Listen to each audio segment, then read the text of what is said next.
Keď ešte naši Turanci skoro všetci chodili za podomovým obchodom, mávali tí bohatší káru o 2 kolesách a tú káru im ťahal Hafan.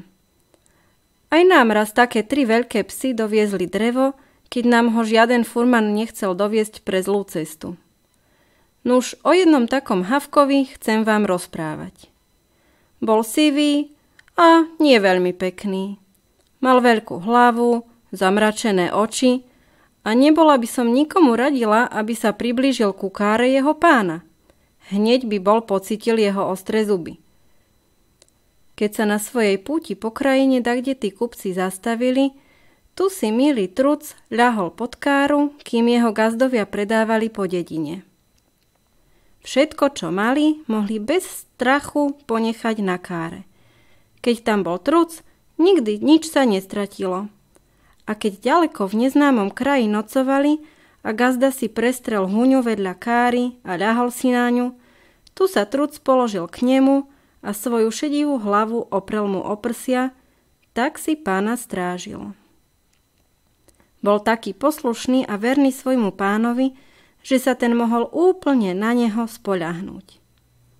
Raz, keď prišli na zimu domov, vozil gazda na káre s trucom z hôr drevo. Vybrali sa skoro ráno. Ešte na nebi hviezdičky svietili a bolo veľmi zima. Truc dostal svoj pokrm, zapriahli ho a už bežal, len tak sa mu bielučký sneh spod nôh rozletoval na všetky strany. V hore bolo tak tichučko, ako v takom veľkom kostole, keď sa všetci ľudia ticho modlia. Spoza strieborných oblakov vykukoval kedytedy mesiačik, ako keby sa hanbil, alebo sa hral na schovávačku. Nože je to z Turej hodne ďaleko, slniečko už vychádzalo, ako keby sa ohnivá guľa bola vykotúľala kdesi spoza ľadových hôr a poliala všetko tekutým zlatom, keď prišli k cieľu. Vtedy bolo v horách pekne. Všetky stromy ako by si boli poobliekali biele šaty a navešali na seba samé kryštále a diamanty. A keď na ne zlaté slniečko zasvietilo, spravilo im zlaté korunky s rubínovými okrasami na hlavy.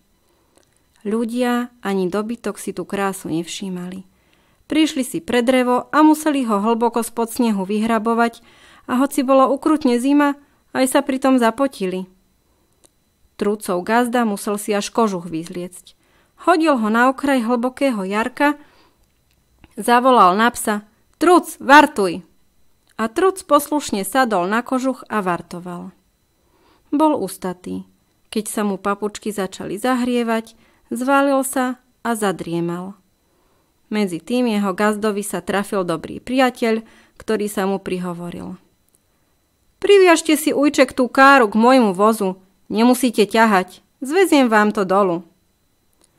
Veru ti budem netak vďačný, synku, keď mi zvezieš, potešil sa trucov gazda. Priviazali teda oje káry o plný voz a aj kone, aj ľudia sa ponáhľali rýchlo domov. Zrazu sa truc zobudil. Pozerá a pozerá, pána nikde. Veď on snaď príde, pomyslel si. Však tu má kožuch, príde si preň. Nevedel chudák, že jeho gazdovi nebolo zima. Keď musel popri káre bežať a kde bolo zle ju aj pridržať, až sa zapotil. Na kožuch si, pravda, ani nepomyslel.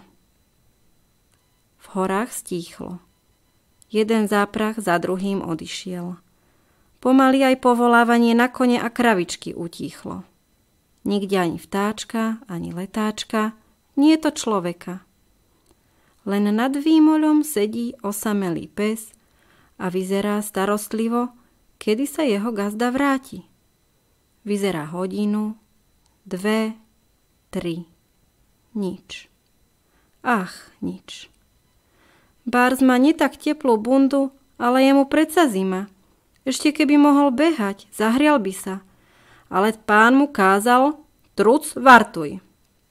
No tak on vstať nesmie. Je veľmi hladný a smedný. Keď slniečko zapadlo, začal chudák štekať, až ochraptel a potom žalostne vyť. Ale hory sú veľké, od ľudských obydlí ďaleko. Nikto ho nepočul. Nikto. Zrazu začal hvízdať vietor, zhadzoval sneh zo stromov, kedy tedy zaprašťali haluze a zlomili sa pod tou kryštáľovou ťarchou. Truc už vyť nemohol. Skrútil sa do klbôčka, strčil nos do chlpov kožucha. Na nebi sa dvíhali šedivé mračná, vietor ich odkiaľ si dohnal.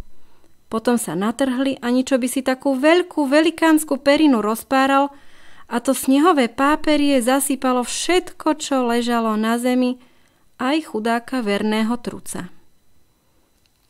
A v horách bolo ticho ako v hrobe. Medzitým, keď sa gazda vrátil domov, gazdina sa veľmi divila, že truc nejde večerať. Truc! Truc! Volala. I deti volali. Truc, na!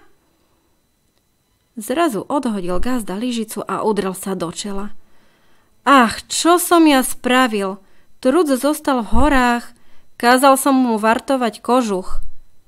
Gazda vedel, že verný psík rozkaz nezruší, že sa z miesta nepohne. Preň ísť nemohol. Bolo už tma. Ústatý bol, ani by tam nedošiel. Celá rodina bola zarmútená. Deti nad trucom plakali. Gazda sám v noci málo spal a ako začalo svítať, už sa ponáhľal do hôr. Keď videl, ako je všetko zaviaté, bál sa, že ani cestu nenájde k tomu výmoľu. Ale našiel. Ešte bol dosť ďaleko, začal hvízdať. Nikde nič. V horách ticho ani na pustine. Zrazu zakopol do čohosi pod snehom. Zohol sa a hľa, kúsok jeho kožucha vykúka spod snehu. Pichol do tej hrby palicou. Vrrr, ozvalo sa pod snehom. Truc! V tej chvíli sa biela kopa zdvihla a pes s radostným zavitím skočil k svojmu pánovi. Keby ho tá teplá perina nebola prikryla, bol by iste zamrzol. Takto bol živý. A veru nielen on skákal od radosti, že vidí pána. Aj ten ho objímal, hladil, dával mu kusy chleba, ktoré sa vo veľkej papuli len tak prepadali. Potom zahvízdal a veselo putovali domov, kde sa celá rodina radovala, že truc žije. Jeho gazda mi tú udalosť sám rozprával a ja som veľmi obdivovala tú krásnu psiu vernosť a poslušnosť.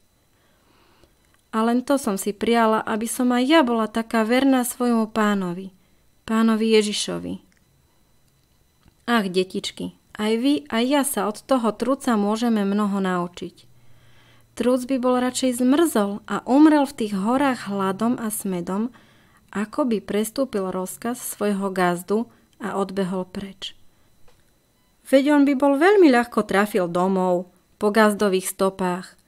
Čo ho v tých horách zadržalo, bola len poslušnosť a vernosť. Nie nadarmo posiela nás často slovo Božie do školy k zvieratám. A preto nikdy neháčte kamene, keď vidíte nejakého nepekného psíka.